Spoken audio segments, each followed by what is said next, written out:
Yes, hello everyone. Welcome back to my YouTube channel, Batas with Attorney Claire Castro. Today is October 28, 2025. But pag-usapan natin, itong sinagot ni Congressman Pulong Duterte na tinawag na Chinese Bulldog ni Commodore Tariela. Ang nag-start ito, kagabi naman ay atin ito na-take up. Ang nag-start dito ay yung komento ni Congressman Pulong kay General Bronner patungkol doon sa Typhoon missile. Okay, sinabi lang naman ni General Bronner na ang layo nito, kumbaga mare-reach nito hanggang ang layo from the Philippines hanggang China. Pero yung komento na yon na according to Commodore Tariela, it's just a technical fact. Kumbaga yun talaga yung reach niya eh, ba? Pero umalma itong si Congressman Pulong at parang sa kakasalita nyo, diba? Para sa kakasalita nyo, kaya nyo ba pag nag-retaliate? Bakit kailangan natin pag-isipan yung pag-retaliate? Di naman tayo nagpo-provoke ng giyera. At mismo ang Pangulo na lahat ng issue patungkol sa China, dinadaan yan sa diplomasya. Alam naman natin yun. Ang problema kasi dito, siguro sinimula na ng mga Duterte even before, na ganon, ang lagi naratibo, mahina tayo, wala tayong kakayanan, hindi natin nakaya yung gera. Sino ba nagsasabi magigera tayo? Diba? Pero hindi ba ito paraan para mamulat ang mga kaisipan ng bawat Pilipino na kailangan natin magpalakas, not for anything else, not for war, pero kahit papaano lumakas ang sandatahang puwersa natin. Anong gusto niyo mangyari? Mabulok na mabulok ang armed forces of the Philippines? Dahil lang sa takot? At kahit naman na, parang ganito kasi nangyayari. Ang katwiran is, bakit kayo pa maghahanda? Di naman natin kaya. Ganun ba dapat ang katwiran? Diba? Sa isang laban, Sa isang laban, hindi gera, yung literal na laban. Halimbawa, pagalingan kayo sa spelling. Sabi mo, talino na nung kalaban mo, wala ka ng laban yan. Anong gagawin mo? Suko ka agad? Hindi ka na magpe-prepare? Hindi ka magpapalakas? Sa boxing, halimbawa, sabihin nila, naku, hindi kaya to kasi ang tangkad, malaki katawan, laging champion. May kalaban, may opponent. O diba, anong gagawin ng opponent? Diba, magpapalakas, magpapakagaling-galing. Sa atin, hindi natin ginusto ang war. Pero gusto niyo bang manatili na ang pag-describe sa Pilipinas ay napakahina, katulad ng sinasabi ni dating Pangulong Duterte. At ito, kahit sila, mga Duterte, DDS, mahina naman tayo eh. Why spend? Why spend much with modernization? Asikasuhin niyo muna yung korupsyon. That's not the point. Ang korupsyon, ibang ahensya ang gagawa dyan ng paraan. Ibang ahensya ang magre-resolve dyan, hindi AFP. Dapat alam niyo kung ano mandato ng AFP. Hindi para lumaban sa korupsyon. May ahensya dyan. May ombudsman, may DOJ, may NBI, may korte. Iba ang mandato ng mga kasundaluhan natin. Iba yung pinaghahandaan nila. Internal, external forces na pwedeng gumapi sa bansang Pilipinas. Ngayon, binanggit natin, kailangan talaga na yung capability natin lumakas. Diba? Through military exercises, sa pakikipagtulungan, sa ibang bansa na may shared goals. Maging malakas. Pero hindi para maggera. Yung kasi pinapasok sa isip natin, pag naghahanda tayo, bakit? Sinong gigera sa atin? Remember the words of BP Sara. Yan din sa Australia. Sino bang gigera sa atin? Diba? Ayaw nga nung isa referring to China, ayaw nga nung isa na may Typhoon missile dito. Pero parang sinusunod mo yung US. It's not for US, it's for us. Diba? Porkit ayaw ng China, dapat sundin natin. Paano naman ang Pilipinas? Paano naman ang kahihinatnan ng Pilipinas? Hindi yata pwede ganun. Diba? Kaya tuloy sinasabi ni Commodore Tariela, yung mga ganitong salita, pro-China narrative. Diba? Imbis na iangat nyo ang interes ng Pilipinas, palakasin nyo ang Pilipinas, pinahihina nyo ang loob ng mga Pilipino sa pamamagitan ng mga ganitong klaseng pananakot. Parang Harry Roque lang, di ba? Ganyan din mga salita ni Harry Roque. Pare-pareho sila. Oh, bakit? Saan ba nagsimula? Of course, nagsimula ito kay dating Pangulong Duterte. Okay, tingnan natin kung ang sinabi ni Chinese Bulldog according to Commodore Tariela, Congressman Polong. Okay? Ayan o. Ito kasi sinabi natin mga Chris, share ko lang. Okay? Hindi niya siguro nakita kung ano yung binalita. Huwag ninyo pong i-undermine yung balak ng Pangulo na palakasin ang pwersa ng Armed Forces at hindi tayo magaya sa nakaraang administrasyon na inutil sa tinuturing pagdating sa China aggression. Okay? Ito yung sagot niya. Before the policy spokesperson lecture anyone about being inutil in defending our seas, she should first study the timeline and check the facts. Anong timeline ba pinag-uusapan natin dito? Meron pa rito mga klira. Meanwhile, under bangag ito, ayaw nyo na mabastos, pero kayo yung nag-start. Pero pag kayo ang sinagot, iba na. Iniiba niya na yung kwento. Diba? Tandaan natin, under bangag administration, ay sino bang umaming gumagamit ng marijuana? Diba ang tatay mo? Si MP Duterte? Siya ang gumagamit. Habang siya presidente. Kasi nahihirapan daw siya sa trabaho. Oh. Diba? Oh, sige nga. Pakinggan natin to mga kaya. Wait lang ha. At sino ba ang nag-aabuso sa fentanyl na inamin din ng ayan o. Duterte says he uses marijuana to keep awake. Oh. Siya nag-ano yan. Siya nag-amin yan. Oh.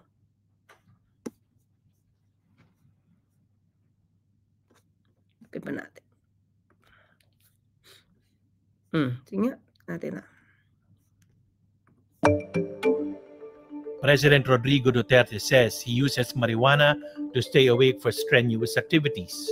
Duterte is at the helm of the bloody crackdown on drugs, but admits to using marijuana, an illegal substance in the Philippines. It's a killing activity. And I think my age, ako hindi masyado. Kasi nagmamariwana ako para magising. Diba? Umamin. Diba? Tapos, kayo nag-aakusa ng bangag administration, itatay mo. Siya rin mamariwana. Oh. Diba? Oh, wait lang.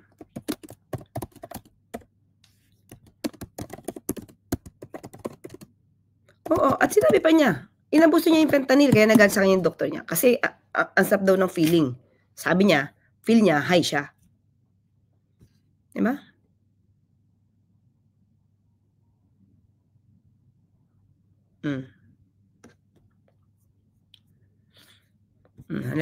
Hanapin natin yung video, ha? Sige, ito pa. Kung timeline down din ng pag-uusapan natin, dapat to, inalam mo muna. Diba? I was already near this hotel, but my doctor, Edward Lim, is one of the best. is based in America is here. And is also the doctor of Sunny.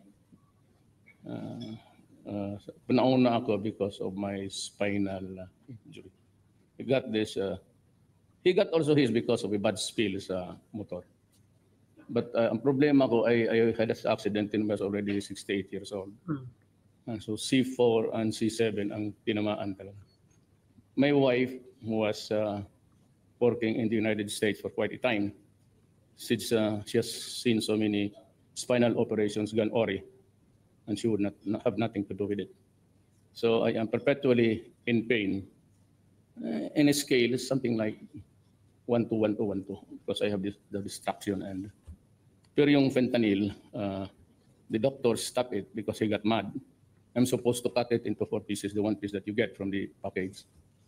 And there was a time na yung buong nilagay ko, because more than just the disappearance of pain, you feel that you are on cloud 9. Diba? Sinadya niya. Sinadya niya. Addictive yun eh. Yung fentanyl eh. Ha? Sinadya niya. So, ang lakas niyo ng loob niyo magsita ng bangag-bangag.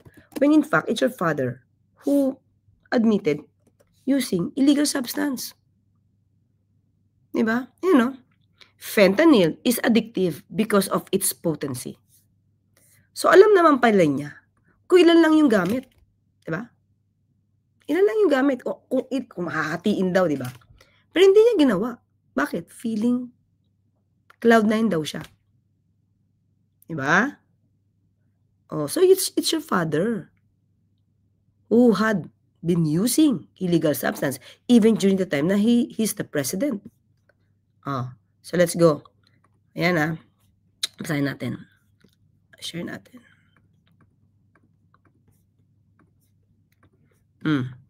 Sabi niya dito, zero improvements in fishermen's protection. Tingnan natin mga ka-clear. Ha? Alam mo, hindi ko lang ma-enumerate lahat dito eh. Ha? Hindi ko na ma-enumerate lahat kasi dapat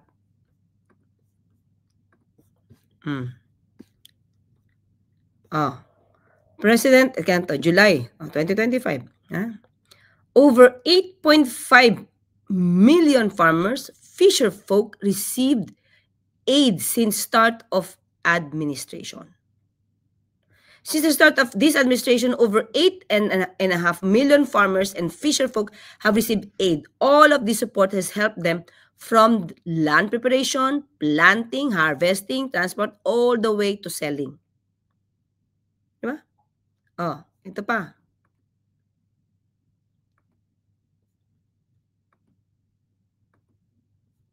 Wait lang.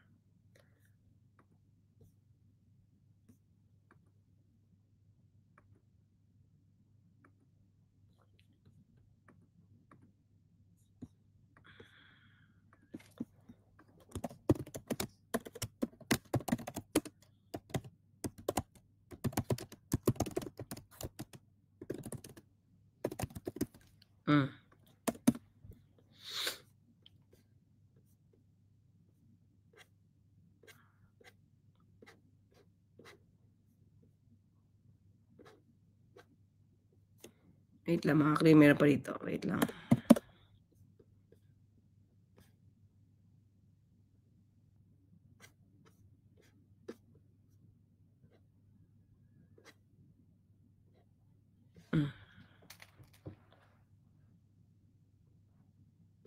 Natin to, ha? Share ko to mga ka-clear. Walang tulong sa mga mangisda,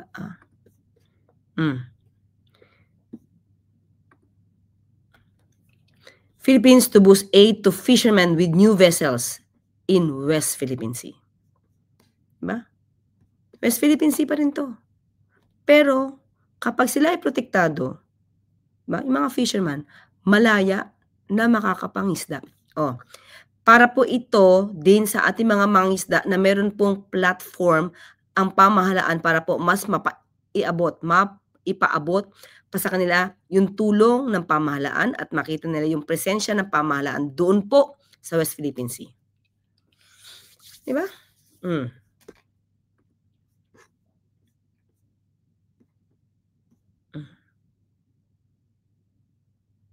Ito pa. Ito pa.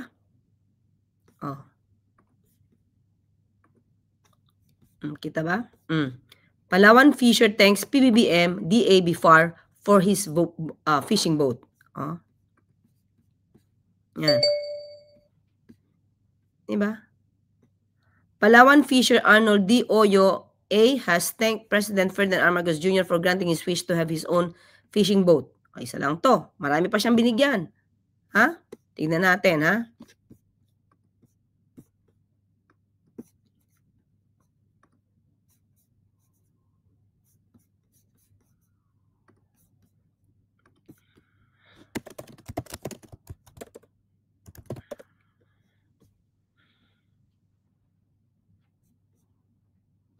Ito. Alam mo, marami ito mga click. Konti pa lang ito napapakita ko sa inyo. Oh. Nearly 23 million pesos aid given to Gensan Fishers amid port rehab. Ha? O ano to? Marcos and Tio Laurel also distributed 11 fish aggregating devices worth 2.2 million. Boats and marine engines amounting to 2.2 million. Marine fish cage inputs, 1.9 million. Village type fish processing center, 1.5 million and 500,000 worth of fish processing and marketing equipment and 50,000 worth of hito catfish fingerlings. Anong walang tulong sa fishermen? Itong problema sa mga maling mga naratibo nila. Gusto nila iparating sa pamamagitan ng kanilang kwentong walang resibo na ang Pangulo walang ginagawa na anumang tulong. Yun ang gusto nilang paratingin. Diba? Yeah. Balik tayo mga clear. Okay. Share.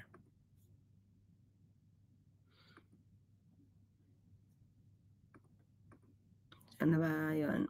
Wait lang po. For a while. Yan. Okay.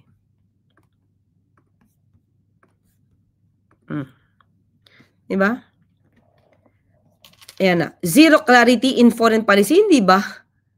Zero backbone when facing economic collapse.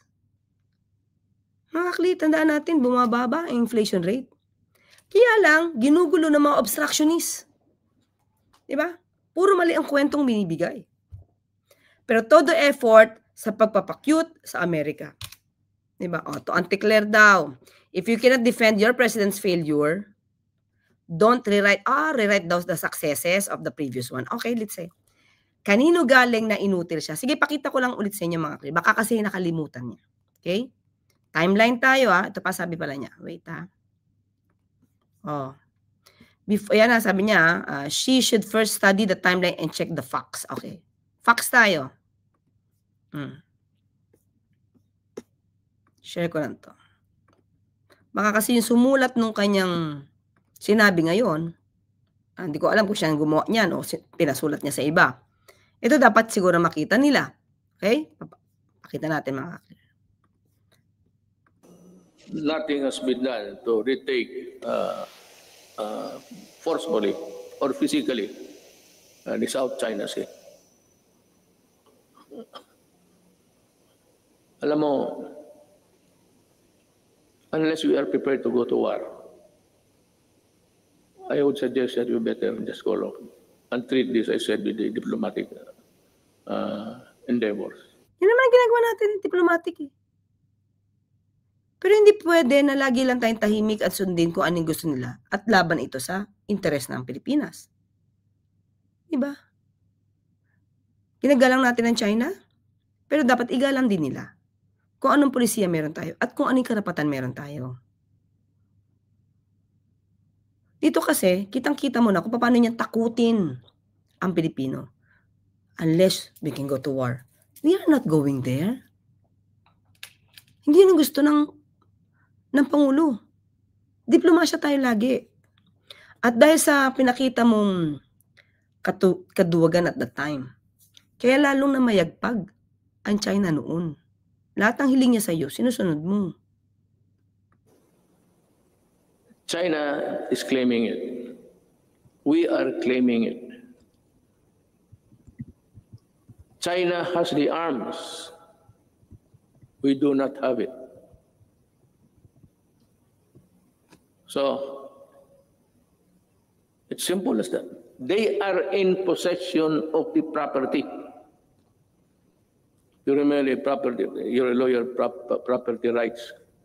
They are, it has nothing to do with the Philippine laws on property. But it's akin to, they are in possession. So what can we do? We have to go to war. And I cannot afford it.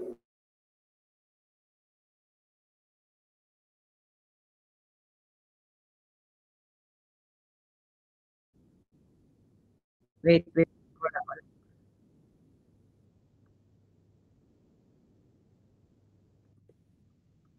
Wait. Nawala po. Nawala yung... Yan, ulit. Inutil ako dyan, sabihin ko sa inyo. And I cannot afford it. Maybe some other president can, but I cannot. Inutil ako dyan, sabihin ko sa inyo.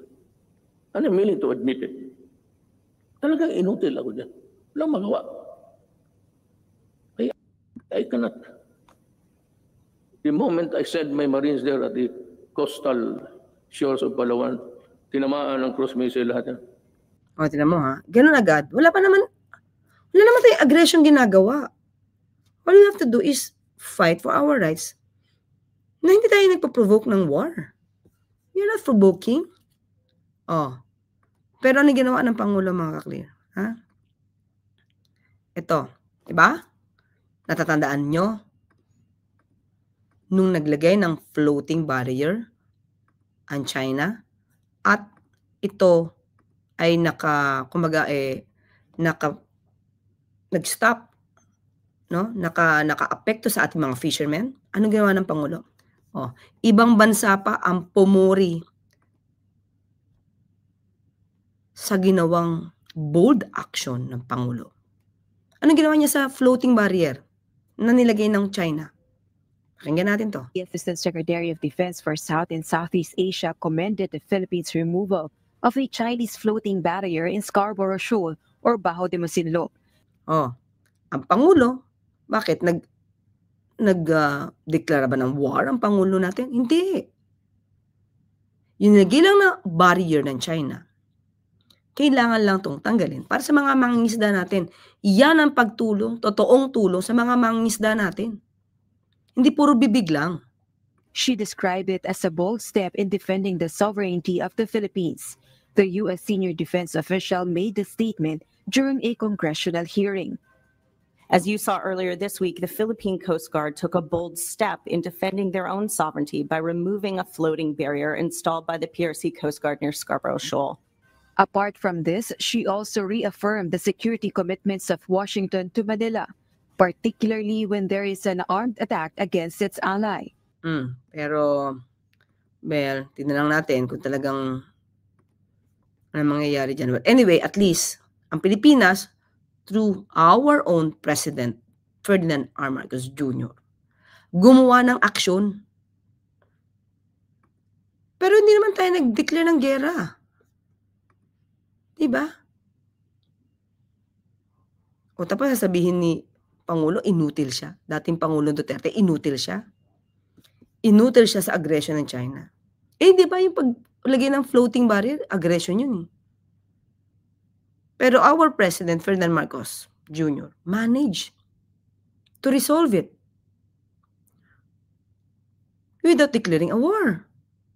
Diba? Yun. Kailangan mo minsan tumayo sa tama. Ito ba? Kita ko ito mga klira.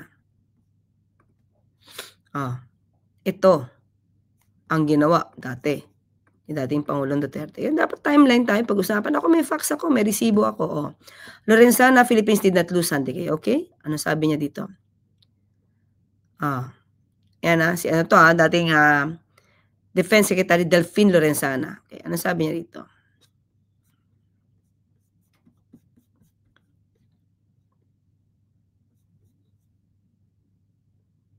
Okay. Ito yung isa sa one of our 3 sandbars near Pag-asa. Okay? It's not true, it's still there. Yes, atin pa rin yan. Pero bakit ang nag-occupy niyan? Bakit yung structure na pinapagawa ito? Ito tayo. Yung structure na pinagawa ay sa atin pala to. Wait lang. Hindi ito. Nasaan na yan? Oops, wait, mga clear.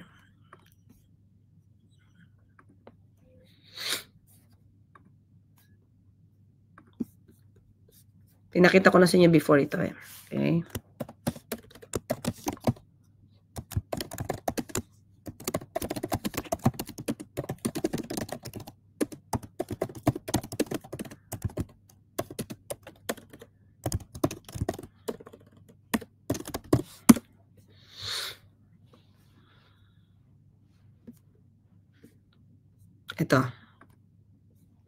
Ito, pakita ko sa inyo mga clear. Ito.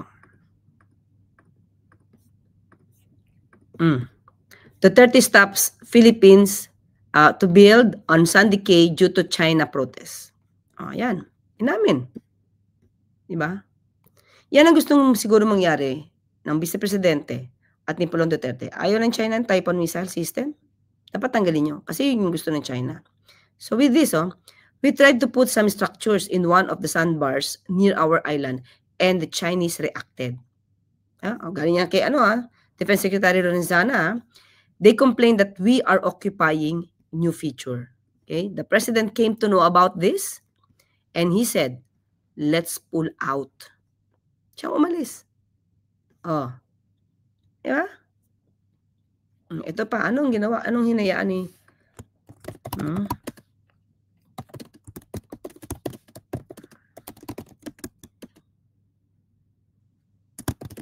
Let's see.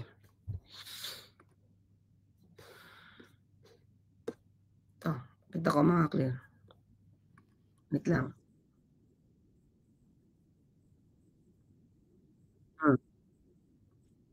Asa Island in the west. President Rodrigo Duterte says he won't protest the presence of Chinese ships in Sandy Cay, a sandbar near Pag-asa Island in the West Philippine Sea. Supreme Court Senior Associate Justice Antonio Carpio earlier described the presence of Chinese ships as invasion of Philippine territory. But Duterte says the incident does not count as invasion and that the Chinese ships are there to patrol since we are friends with Beijing. Duterte says, quote, diba? Inalaw niya pa yung Chinese to patrol. Diba? Duterte says, quote, why should I defend the sandbar and kill the Filipinos because of a sandbar? He rules out filing a diplomatic protest as suggested by Carpio. Duterte says Chinese Ambassador Zhao Xianhua assured him Beijing is not building anywhere there. Duterte also denies Chinese ships prevented the Philippine Bureau of Fisheries and Aquatic Resources vessel from approaching Sandy Cay. Sandbar and kill the Philippine patrols count as invasion of Philippine territory. But Duterte says the incident does not count as invasion and that the Chinese ships are there to... Chinese ships are there to patrol our own Sandy Cay. Since we are friends with Beijing, diba? Bakit sila magpapatrol sa kung ano yung atin? Patrol since we are friends with Beijing. Duterte says, quote, why should I defend the sandbar and kill the Filipinos because of a sandbar? Diba? Yun lagi niyang gustong mangyari sa atin. Ito pa. Baka nakalimutan nilang mga sinabi to ng kanyang ama.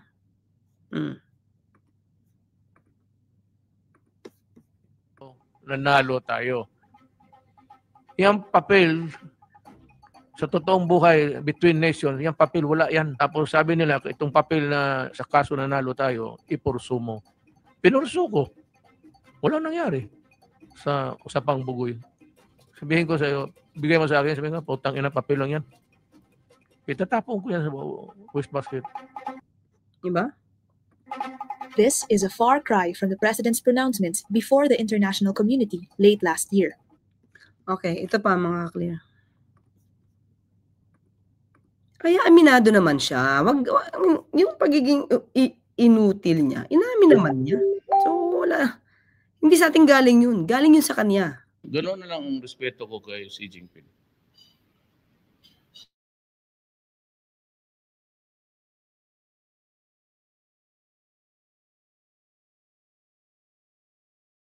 Anything there sa Scarborough Show. Maniwala kayo kasi yan ang commitment sa akin ng China.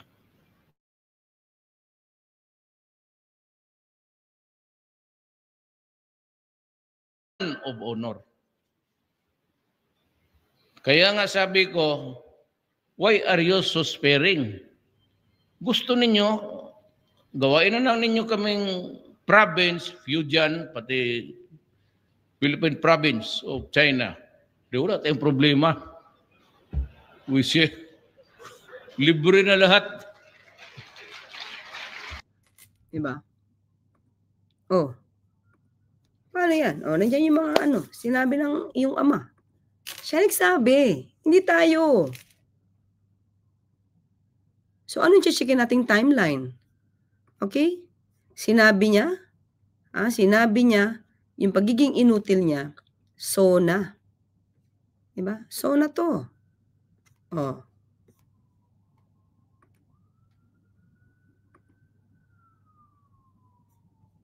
So na 2020. So na 2020. Oh. Yung sinabi niyang basura. Kailan ba daw niya sinabi? Sinabi yung basura. Wait, tingnan natin. But anyway, ano lang to? Yeah, year. Medyo bag, ano to eh? 2021? Well, wait a minute. Oo nga. Mga clear. 74 oras. This is 4 years ago. Tingnan natin. It's 2021. Tingnan natin. Hinamon na ni Pangulong Duterte si dating Supreme Court Associate Justice Antonio Carpio sa isang debate tungkol sa issue sa West Philippine Sea. Gusto rin paimbestigahan ng Pangulo si dating Foreign Affairs Secretary Del Rosario tungkol sa pag-atras doon ng Pilipinas sa Scarborough Shoal kaya nakuha raw ito ng China. Yan po ang tinutukan ni Joseph Moro. Ipinagbunyi ang pagkapanalo ng Pilipinas sa kaso nito laban sa China sa Permanent Court of Arbitration sa The Hague noong 2016. Sabi ng korte, walang legal na basehan ng China na angkinin ang West Philippine Sea at ang anumang historic rights ng China sa lugar ay nawala nang hindi ito tumugma sa Exclusive Economic Zone o EEZ na itinakda ng United Nations Convention on the Law of the Sea o UNCLOS. Sinabi ko kay Xi Jinping. Sa kanyang Talk to the Nation address kagabi, tinukoy ng Pangulong nasabing ruling at ito ang kanyang sinabi. Tapos sabi nila, itong papel na sa kaso nanalo tayo, ipurso mo. Pinurso ko. Walang nangyari. Sabi, actually, sa usapang bugoy, sabihin ko sa iyo, bigay mo sa akin, sabihin ko, papel lang yan. Oh, yun mga kapatid. This is 2021. May 6. Diba? So, ano yung sinasabi dito na alamin yung facts? Ito na yung facts. Ito na yung nangyari. Ito yung mga admissions ni dating Pangulong Duterte. Diba? Hindi naman niya makakailayo unless hindi siya nakikinig sa SONA. Diba? Unless hindi siya nakikinig sa mga sinasabi ng kanyang ama. Maraming admissions. Pati nga pagmamariwana, admitted, di ba? Ng kanyang ama. Well, anyway, mga kaklir, yun lang, ha? At yun lang ating liliwanagin dito. So, pinakita natin ang ating mga ebidensya. Ang mga salitang yan ay hindi galing mismo sa atin, kundi galing sa kanyang ama. Paano? Hanggang sa muli, magkita at magkarinigan tayo. Ako po sa Tony Claire Casing, papaalala, huwag tulugan, inyong karapatan. Bye!